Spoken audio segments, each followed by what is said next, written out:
ഇന്ത്യയിൽ പഠിക്കുന്ന അതേ കോസ്റ്റിൽ നമുക്ക് യൂറോപ്പിൽ പഠിക്കാൻ പറ്റുമോ? അതും ഷെങ്കൻ രാജ്യത്ത് IELTS കൂടാതെ? യെസ്, അതിനുള്ളൊരു ഉത്തരവാണ് നമ്മൾ ലാറ്റ്വിയ എന്ന് പറയുന്ന രാജ്യം, അതുപോലെ തന്നെ ലിത്വാനിയ എന്ന് പറയുന്ന രാജ്യം.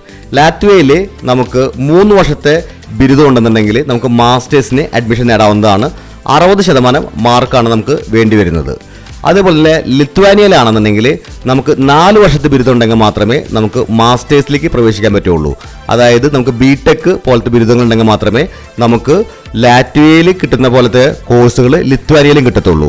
അതല്ലാന്നുണ്ടെങ്കിൽ നമുക്ക് മാസ്റ്റേഴ്സ് ഡിഗ്രി ഓൾറെഡി എടുത്തിട്ടുള്ള കുട്ടികളാണെന്നുണ്ടെങ്കിൽ നമുക്ക് 3 വർഷത്തെ ഡിഗ്രി ആണെങ്കിലും കുഴപ്പമില്ല, 2 വർഷത്തെ മാസ്റ്റേഴ്സും കൂടി ഉണ്ടെന്നുണ്ടെങ്കിൽ നമുക്ക് ലാറ്റ്വിയയിൽ കിട്ടുന്ന അതേപോലത്തെ എഡ്യൂക്കേഷൻ തന്നെ ലിത്വാനിയയിൽ നമുക്ക് കിട്ടുന്നതാണ്. ലിത്വാനിയ കുറച്ചും കൂടി മെഡിക്കൽ, ഹെൽത്ത് കെയർ എന്നീ രംഗങ്ങളിൽ കുറച്ചും കൂടി ഫേമസ് ആണ്. അവിടെ കൂടുതൽ ജോബ് ഓപ്പർച്യൂണിറ്റീസ് ഉള്ളതും ഇങ്ങനത്തെ കാര്യങ്ങൾക്ക് തന്നെയാണ്. ഇനി ഈ ബാൾട്ടിക് സ്റ്റേറ്റിൽ വരുന്ന വേറൊരു രാജ്യമാണ് എസ്റ്റോണിയ എന്ന് പറയുന്നത്.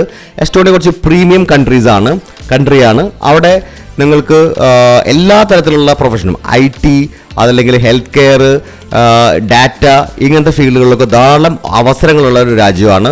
ലോകത്തിൽ തന്നെ ഡിജിറ്റൽ ഹൈവേ നടപ്പാക്കിയിട്ടുള്ള രാജ്യം കൂടിയാണ് എസ്റ്റോണിയ എന്ന് പറയുന്നത്. ഒരു തവണ മാത്രമേ നമ്മുടെ ഒരു ഡോക്യുമെന്റ് ഗവൺമെന്റിന് കൊടുക്കേണ്ട കാര്യങ്ങളുള്ളൂ. ഒരിക്കലും നമ്മൾ ഗവൺമെന്റ് ഡോക്യുമെന്റ് കൊടുത്തു കഴിഞ്ഞാൽ ബാക്കിയുള്ള ഏതൊരു ആവശ്യങ്ങൾക്ക് വേണ്ടിയിട്ടും നമ്മൾ ഡ്രൈവിംഗ് ലൈസൻസ് അപ്ലൈ ചെയ്യാനും റേഷൻ കാർഡിനും ആധാർ കാർഡിനും പലവട്ടം നമ്മൾ ഡോക്യുമെന്റ് കൊടുക്കേണ്ട കാര്യങ്ങളില്ല.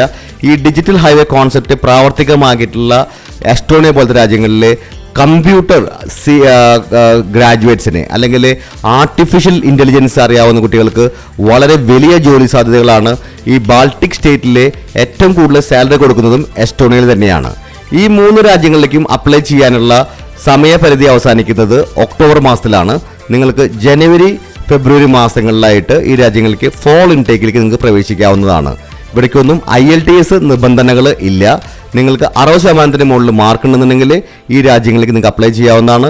യൂറോപ്പിൻ്റെ സൗന്ദര്യം മുഴുവൻ ആസ്വദിക്കുവാനും ഷെങ്കൻ രാജ്യങ്ങളുടെ ട്രാവൽ ബെനിഫിറ്റ് മുഴുവൻ കിട്ടുവാനായിട്ട് എത്രയും പെട്ടെന്ന് ഈ ബാൾട്ടിക് സ്റ്റേറ്റിലേക്ക് അപ്ലൈ ചെയ്യൂ.